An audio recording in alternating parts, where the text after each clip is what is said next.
এই অন্ধকারে তো প্রথমে মশার কামড় খাচ্ছি, তারপরে ঈশান পড়ে আসছিল, আমায় দেখে ও বসে পড়েছে। এখনো বাড়িতে ব্যাগটাও বাড়িতে ব্যাগটা ধুতে যায়নি। এটা হলো আমার ভাসুরের ছেলে, ও আমাকে খুব ভালোবাসে, তাই না ঈশান? ভালোবাসিস না?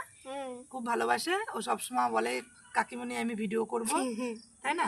তুই কিছু বল। হ্যাঁ, আমি ভিডিও করার জন্য বলি, সেইগুলো তার জন্য আপনারা ভালো থাকবেন। আপনারা জোরে বল কিছু একটা বল। আপনারা প্রচুর প্রচুর সাবস্ক্রাইব করবেন, সাবস্ক্রাইব আর লাইক করে দেবেন, হ্যাঁ, আর ভিউজ দেবেন। আর এখানে না ঘরে প্রচন্ড গরম, ওই জন্য বাইরে এসে একটু বসছি।